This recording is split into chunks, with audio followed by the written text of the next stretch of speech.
Doctor Bharti Pawar ji, Shri Vishweshwar Tudu जी, सांसद Shri we D Sharma ji, Madhya Pradesh सरकार में मंत्रीगण, सभी विधायकगण, देश भर से इस कार्यक्रम में जुड़ रहे अन्य सभी महानुभाव और इतनी विशाल संख्या में हम सबको आशीर्वाद देने के लिए आए हुए मेरे प्यारे भाई और बहनों, जय सेवा, जय जोहार। आज मुझे रानी दुर्गावती जी की इस पावन धरती पर आप सभी के बीच आने का सौभाग्य मिला है। मैं रानी दुर्गावती जी के चरणों में अपनी श्रद्धांजलि समर्पित करता हूं। उनकी प्रेरणा से आज सिकल सेल एनीमिया मुक्ति मिशन एक बहुत बड़े अभियान की शुरुआत हो रही है। आज ही मध्य प्रदेश में 1 करोड़ लाभार्थियों को आयुष्मान कार्ड भी दिए जा रहे हैं। इन दोनों ही प्रयासों के सबसे बड़े लाभार्थी हमारे गौंड समाज, भील समाज या अन्य हमारे आदिवासी समाज के लोग हैं। मैं आप सभी को, मध्य प्रदेश की डबल इंजन सरकार को बहुत बहुत बधाई देता हूं। साथियों, आज शहडोल की इस धरती पर देश बहुत बड़ा संकल्प ले रहा है। ये संकल्प हमारे देश के आदिवासी भाई बहनों के जीवन को सुरक्षित बनाने का संकल्प है। ये संकल्प है सिकल सेल एनीमिया की बीमारी से मुक्ति का।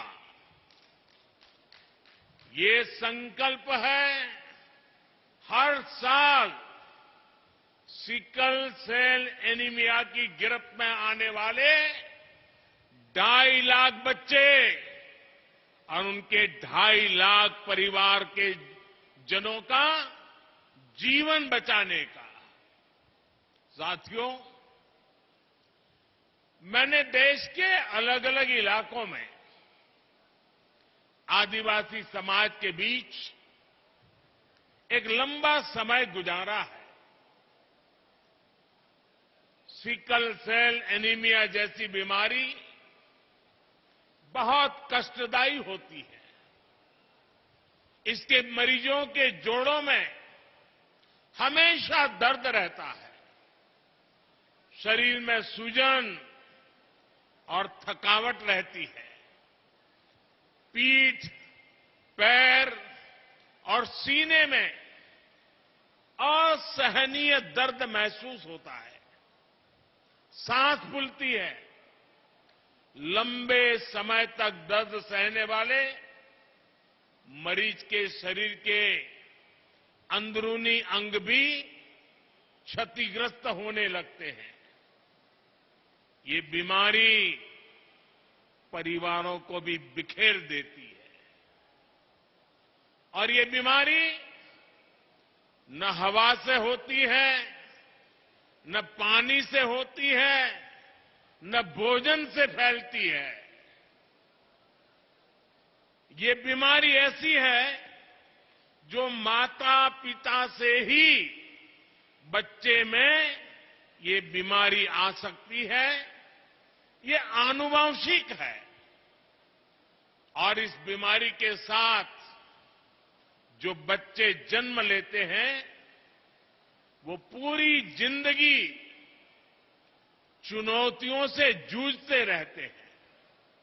साथियों, पूरी दुनिया में सिकल सेल एनीमिया के जितने मामले होते हैं उनमें से आधे 50% अकेले हमारे देश में होते हैं। लेकिन दुर्भाग्य की बात है कि पिछले 70 सालों में कभी इसकी चिंता नहीं हुई। इससे निपटने के लिए कोई ठोस प्लान नहीं बनाया गया। इससे प्रभावित ज्यादातर लोग आदिवासी समाज के थे।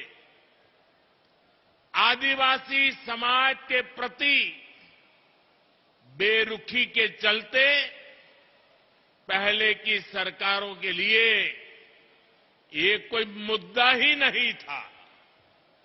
लेकिन आदिवासी समाज की इस सबसे बड़ी चुनौती को हल करने का बीड़ा अब भाजपा की सरकार ने, हमारी सरकार ने उठाया है। हमारे लिए आदिवासी समाज सिर्फ एक सरकारी आंकड़ा नहीं है, ये हमारे लिए संवेदनशीलता का विषय है, भावनात्मक विषय है। जब मैं पहली बार गुजरात का मुख्यमंत्री बना था, उसके भी बहुत पहले से मैं इस दिशा में प्रयास कर रहा हूं।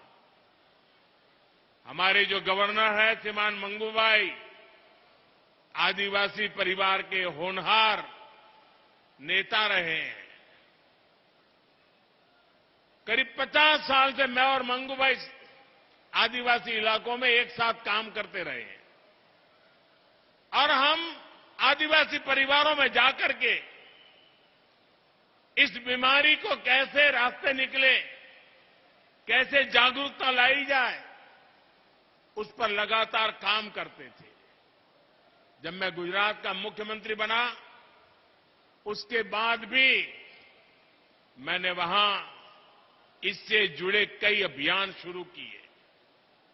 जब प्रधानमंत्री बनने के बाद मैं जापान की यात्रा पर गया तो मैंने वहां नोबेल पुरस्कार जीतने वाले एक वैज्ञानिक से मुलाकात की थी। मुझे पता चला था कि वो वैज्ञानिक सिकल सेल बीमारी पर बहुत रिसर्च कर चुके हैं। मैंने उस जापानी वैज्ञानिक से भी सिकल सेल एनीमिया के इलाज में मदद मांगी थी। साथियों, सिकल सेल एनीमिया से मुक्ति का यह अभियान अमृत काल का प्रमुख मिशन बनेगा और मुझे विश्वास है जब देश आजादी के 100 साल मनाएगा, 2047 तक हम सब मिलकर के एक मिशन मोड में अभियान चला करके ये सिकल सेल एनीमिया से हमारे आदिवासी परिवारों को मुक्ति दिलाएंगे, देश को मुक्ति दिलाएंगे। और इसके लिए हम सबको अपना दायित्व निभाना होगा। ये जरूरी है कि सरकार हो, स्वास्थ्य कर्मी हो, आदिवासी हो, सभी तालमेल के साथ काम करें। सिकल सेल एनीमिया के मरीजों को खून चढ़ाने की जरूरत पड़ती है, इसलिए उनके लिए ब्लड बैंक खोले जा रहे हैं।